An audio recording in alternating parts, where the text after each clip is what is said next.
Real talk time.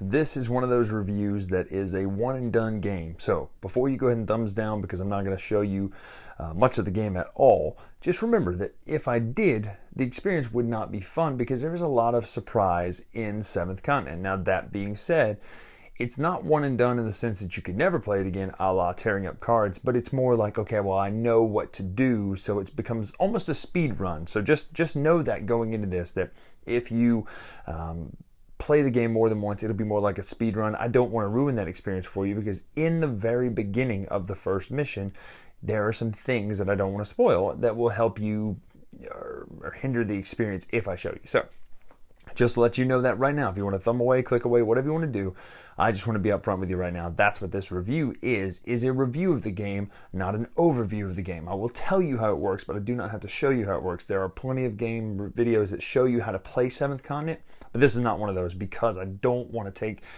any chance of messing up with that with you. So just know that that's a thing. The rulebook does a good job explaining it, but there's a lot of things left to it. Now, all that being said, let's dive into the review like we normally would.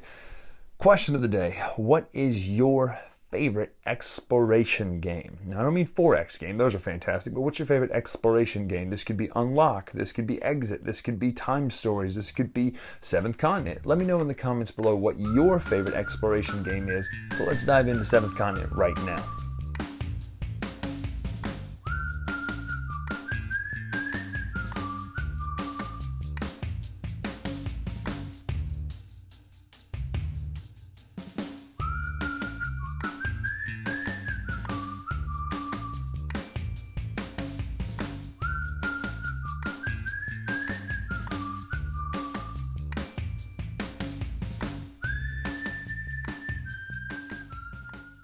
So, normally I would show you a full overview. Right now I'm just going to show you what comes in the game because I want to applaud the game for a couple things up front before we even talk about anything. So this is an exploration game, essentially, that forms a board, right? So you're actually taking the cards from those nice dividers that you have to separate and putting them on the table where they belong, right? So you start with the map card, you stand on that map card, you start with certain cards, you make the deck, you do all the things that you would normally do. You make the adventure deck based on the parameters that it tells you. You take your character cards, you add them to the deck, you then shuffle it up, and then you start the game. You look at the game, and I'll say this here. You look at the game, and the little blue symbol is how many cards you have to draw. The yellow stars next to it is how many successes you need. That would be the majority of the gameplay for this game, is basically challenges and taking cards and gambling. Man, I don't want to take too many cards right now because I will lose faster if I don't. I highly recommend, if you're playing this for the first time, definitely take the 777 card. Otherwise, you're going to throw this across the room when you get stuck and realize, oh man, we've wasted a lot of cards and a lot of time. So definitely first time through, try that. I will say that. Now, as far as the game itself, it looks really good. Like, more so than normal because, yes, it's got great art, of course, but the fact that you get the curse card and that actually spells, this is a hint, that curse card actually shows you how your map's going to eventually look in the end. It's zoomed out, of course, but that curse card shows you what the map looks like. And so having that is really nice because it kind of gives you some hints to look at that curse card and then look across at the hints and go, okay, well, I've got to move this direction or this way. And it's really nice, right? Sometimes there's little clues written on there that tell you what you should be looking for. But don't be afraid to explore. Yes, there are some dead ends. Naturally, that's what an exploration game is, the exploration game. But this one does it really well because it handles it. There, almost everything is important. There are a few things that you're like, oh gosh, what a waste of time. But as far as the way it looks, let's talk about a couple more things besides the map itself and the hints. I love the fact that there are hidden numbers on these cards. Now, here's where I got to ding it a little bit, and Carla really dings it here. She has a hard time seeing on these cards because they're not very big cards because obviously you would take up too much table space if they were, but they're hard to see. So if you aren't, and this is why I really recommend sometimes playing single player and then sometimes not playing single player, which we'll talk about as we go along. They're hard to see sometimes, those hidden numbers. Now, granted, that is the point of a hidden number, is making it hard to see. But what I mean by that is it's so small it blurs to people who have vision issues. So that is one thing to look out for if you have people who are heavy glasses wearers, contacts, things like that. Recommend they wear them, recommend they bring them, because these are very little things to look for. It is fun when you find those hidden numbers, though. That's a cool mechanic that I've always loved in Unlock and things like that. When you find a printed number, you go, ooh, look at that thing, let's go do that right now, right? As well as knowing, okay, wait a minute, these symbols match up to this thing we saw earlier, let's go use them and find them here. Let's add these numbers to this number to hopefully unlock this thing, and you'll get the thumbs up symbol if it's true. That's a cool thing as well. So when it comes to the way the game looks, it's really well done, albeit a little bit small. The character cards look cool. It's a nice art style. I think it fits really well with what you're doing, right? That early 1900s kind of exploration.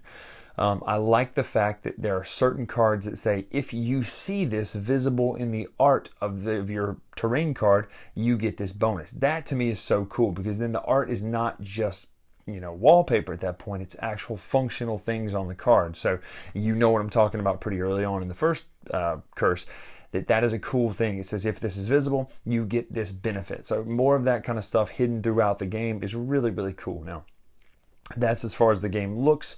I think we've talked enough about that. It looks really good. The dividers, the components, the things that it comes with is really nicely done. You can quickly get to those cards, albeit that gets a little tedious after a while, especially if you're playing solo. And here's where I want to transition into the mechanics of the game right now. As far as playing the game gets a little bit tedious as one player, because it's just you. You're making all the decisions. You're choosing, well, I just flipped over a card. I just flipped over more cards. I just look through here.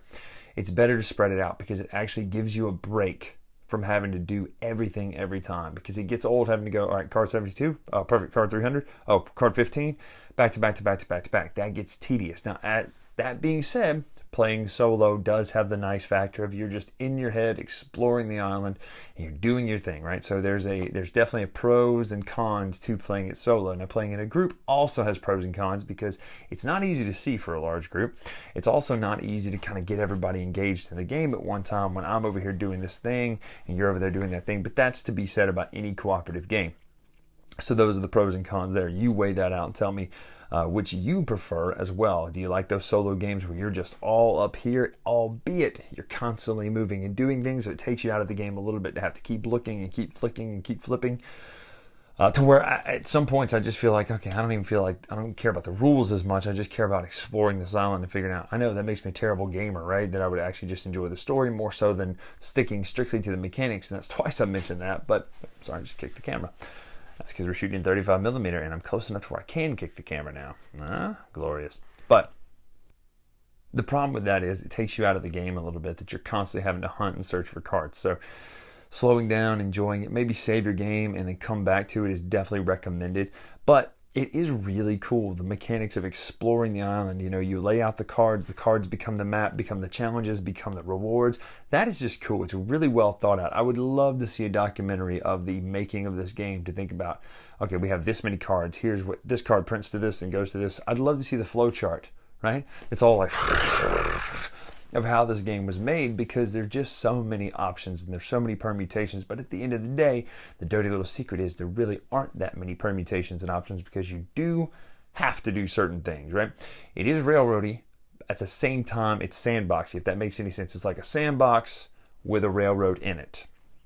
You can do a lot of stuff. You can explore, you can waste time, but at the end of the day, there's a path that you need to take. Now, there's sometimes a couple different ways to do it, and that's really where it really gets fun as well. But at the end of the day, this game is an experience more than anything. And I don't mean that as in like you talk about it, you're one and done. I mean, it's an experience because it's not like other games. You're enjoying this mystery curse together and you're just playing through it and you're having fun, just exploring and doing the things that are part of, this. It feels like Myst, honestly. If you remember the computer game Myst, or one of those hidden search, hidden mystery files things, it's one of those where you're looking around and you're seeing, well, this works with this and this works with this, but you also have the timer of the cards. So at the end of the day, it is an exploration game that takes a lot of elements from computer games and things like that we grew up playing, and then puts it on the tabletop in a really smooth way. Ding it for the fact that it's a little tedious at times. It actually takes you out of it and slows down your gaming metabolism, as it were, having to pilfer through all those cards, which is why I highly recommend playing with other people, At the same time, if you are going to play solo, enjoy it slowly, take breaks, do all that sort of stuff. If you're playing with a large group of people, make sure everyone can see it. But at the end of the day, go enjoy this game. 7th Continent, this is the retail version. It's just a unique experience. It's not like another, not a lot like this game out there, right? There are the Unlock and Exit series and small package, but this is a big box full game that takes hours to complete. Definitely go check out 7th Continent if you can get your hands on this retail version. It is pretty unique. And let me know in the comments below what you think about 7th Continent. So, till next time, I'm Bryan Drake here on the Dice Tower. Make sure to follow us on Twitter, Instagram, etc. at Dice Tower Bryan. Until next time, we'll see you.